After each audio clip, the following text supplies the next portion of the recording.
Part 1 and Part 2 of the Bastar special series, The Federal highlighted how life is slowly changing in the region. Continuing the momentum, this video takes the two federal reporters on a 260-kilometer journey from Jagdalpur to Bijapur via Sukma. The federal also travelled to the remote Nambi village, 25 kilometers beyond Bijapur and nestled at the foothills of Karregutta hills. The same Karregutta hills were the epicenter of the biggest anti-Maoist operation in history between April 21 and May 11, in which 31 Maoists were killed. The video summarizes the progress of anti-Maoist operations and the huge transformation in security forces' operational efficacy between 2013 and 2025.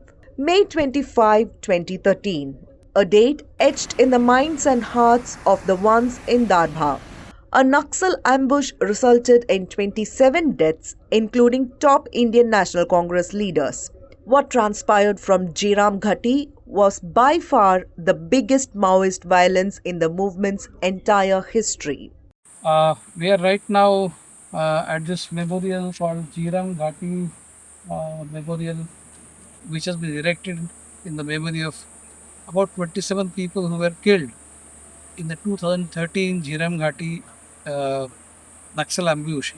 And prominent among those killed were 22 odd top Congress leaders and workers. And almost the entire Congress leadership of Chhattisgarh was wiped out in that encounter which had happened on May 25th, if I'm not wrong. Yeah, May 25th, 2013. Such was the Maoist terror that the over 100-kilometer stretch of National Highway 30 between Jagdalpur and Sukma was a no-go zone. Even government agencies, including the police, would fear to tread. There was fear everywhere, but something had to change. Salwa Judum was on its fag end, and then Operation Green Hunt had been launched in 2009, late 2009, October and November. And the presence of the paramilitary groups to kind of support the local population, those deployments had begun to take shape. Back then, Sukma was a part of the Red Corridor, the belt affected by Maoist Naxalite insurgency.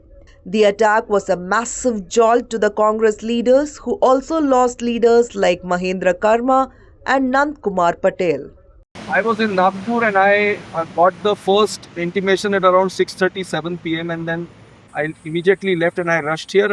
I drove non-stop from Nagpur and I reached this spot at around 4:30 a.m.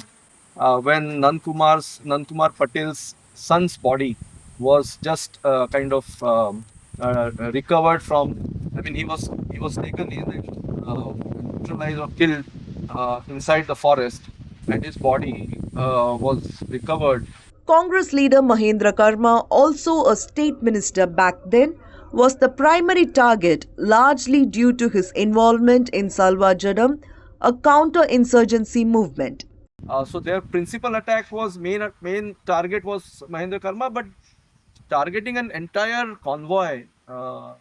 There were several vehicles, 70-80 vehicles have existed in that convoy, and the ambush was laid for. I mean, if you see this valley, this is a stretch of about 10 kilometers, and the ambush was it was quite a long ambush, probably a kilometer long, and they had blocked both the sides. Started with a blast towards the Jagdalpur side, in which a boy who was driving back home in Jhiram in Darbha, he was unfortunately the first victim who was killed in that first blast. And this attack lasted for more than an hour. The then Union Minister P. Chidambaram proposed to carry out a counter-offensive in the entire Bastar region. Operation Green Hunt was planned, which was carried out to eliminate Naxalite insurgents in central India.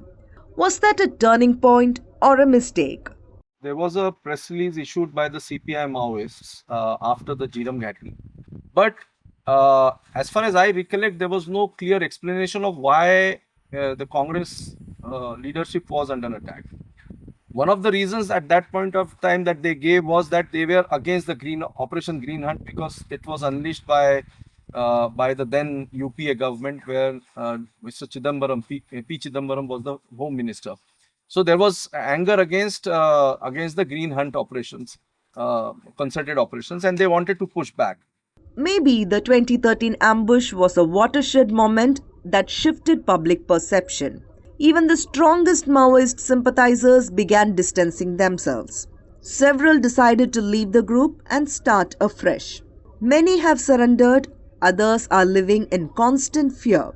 It took the armed forces consistent efforts and years of sweat and toil to reduce the Naxalites' strength.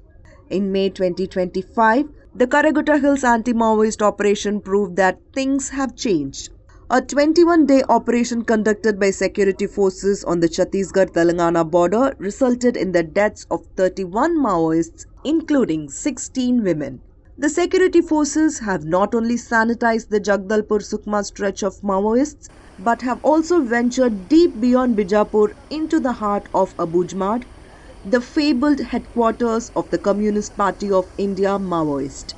This mindless violence, I think, is a turning point, because after 2013, I think both the central and the state governments and the entire establishment across the political spectrum in India began to seriously think that it was an attack on democratic setup. And I think after that, things kind of pretty took the shape, in a sense. Be that as it may, Jaideep, but I think we have come back to this area after so many years to witness The what change.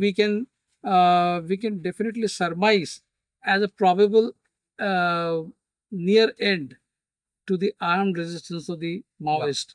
Now, the political movement of the Maoists might survive in pockets in jungles and possibly in urban areas.